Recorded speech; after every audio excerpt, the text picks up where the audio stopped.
अक्टूबर की एक बेजान रात थी। समय रात के करीब 1:15 बज रहे थे। काली घाटी के घने जंगलों के बीच से गुजरती वो सड़क किसी काली नदी की तरह दिख रही थी। चारों तरफ सिर्फ घना कोहरा और जानलेवा सन्नाटा था।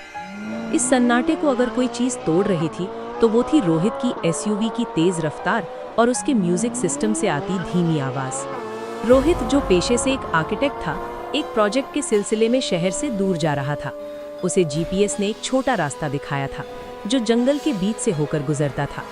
रोहित ने सोचा कि हाईवे के ट्रैफिक से बचने के लिए ये रास्ता सही रहेगा, लेकिन उसे अंदाजा नहीं था कि ये जीपीएस का कोई तकनीकी ग्लिच नहीं बल्कि किसी और ही चीज का बुलावा था।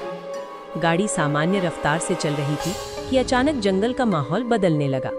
हवा भारी हो गई और कार की हेडलाइट्स की रोशनी कोहरे में दबने लगी। रोहित ने देखा कि सड़क के किनारे एक पुराना विशाल पीपल का पेड़ था जिसके तने पर लाल कपड़े बंधे हुए थे और नीचे कुछ दिए जल रहे थे। इतनी रात गए जंगल में जलते हुए दिए देखना अजीब था, लेकिन रोहित ने इसे गांव वालों का कोई रिवाज मानकर नजरअंदाज कर दिया। उसने गाड़ी की रफ्तार बढ़ा दी।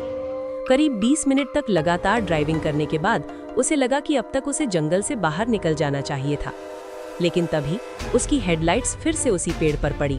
वही विशाल पीपल का पेड़, वही लाल कपड़े और वही जलते हुए दिए। रोहित के माथे पर पसीने की पहली बूंद छलकी। शायद कोई दूसरा पेड़ होगा, उसने खुद को समझाया। जंगल में सारे पेड़ एक जैसे ही लगते हैं। उसने अपनी कलाई घड़ी देखी, 2:35 हो रहे थे। उसने एक्सेलरेटर पर पैर दबाया। इस बार कार 80 की स्पीड पर थी। उसकी नजरें सड़क पर गड़ी हुई थीं। वो हर मोड़, हर निशान को ध्यान से देख रहा था। रास्ता बिल्कुल सीधा था, कहीं कोई टर्न नहीं था। ठीक 20 मिनट बाद रोहित का दिल उसके गले में आ गया। सामने फिर से वही पेड़ खड़ा था, वही दिए जो हवा चलने के बावजूद बुझ नहीं रहे थे। रोहित ने जोर से ब्रेक मारा। टायरों की चीख ने जंगल की नींद तोड़ दी। कार रुकी और रोहित की सांसें फूलने लगीं। अब उसे समझ आ गया था कि वो रास्ता भटक चुका है, या शायद रास्ता उसे जाने नहीं दे रहा था। उसने अपना फोन निकाला। No service.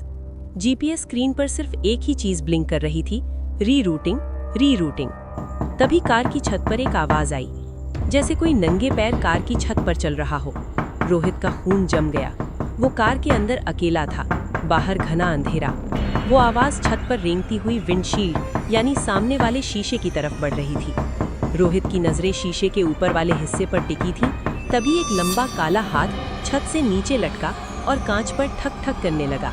वो हाथ सामान्य इंसान के हाथ से बहुत लंबा था और उंगलियां किसी जानवर के पंजों जैसी मुड़ी हुई थीं। रोहित के मुंह से चीख निकल गई। उसने बिना सोचे समझे एक्सेलरेटर दबा दिया। कार झटके से आगे बढ़ी। छत से कुछ गिरने की आवाज आई और रोहित ने गाड़ी को पागलों की तरह दौड़ाना शुरू कर दिया। भगवान, मुझे यहाँ से निकालो, वो चिल्लाया। कार की रफ्तार 100 के पार थी। रोहित को नहीं पता था कि वो कहाँ जा रहा है, बस उसे उस पेड़ से दूर जाना था। लेकिन अचानक कोहरे के बीच से एक परछाई सड़क के बीचों बीच खड़ी दिखाई दी। रोहित ने स्टीयरिंग मोड़ने की कोशिश की, लेकिन बहुत देर हो चुकी थी।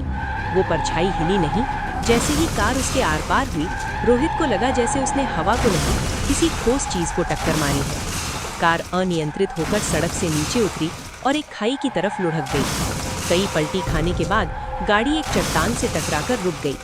रोहित का सिर डैशबोर्ड से टकराया। उसकी आंखों के सामने अंधेरा छा गया।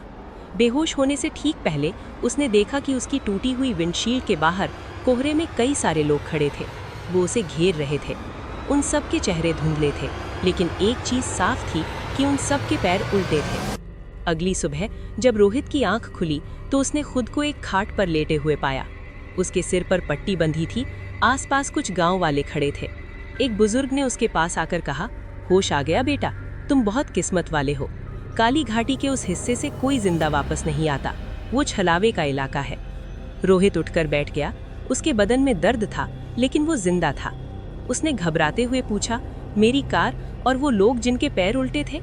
बुजुर्ग ने गंभीर आवाज में कहा, वहां कोई लोग नहीं थे बेटा।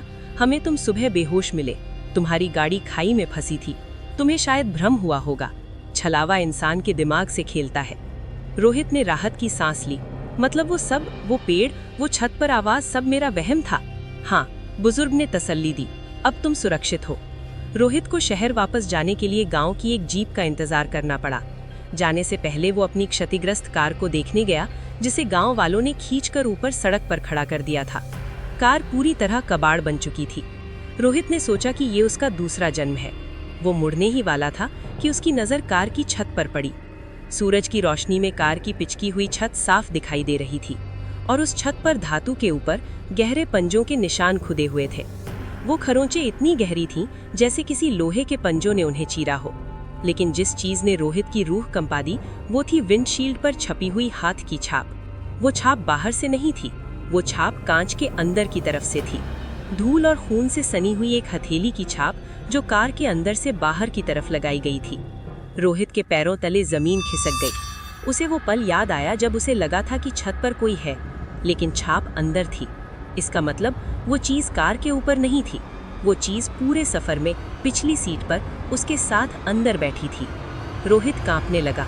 तभी उसके ठीक पीछे से बुजुर्ग की आवाज आई, लेकिन इस बार वो आवाज बुजुर्ग की नहीं थी।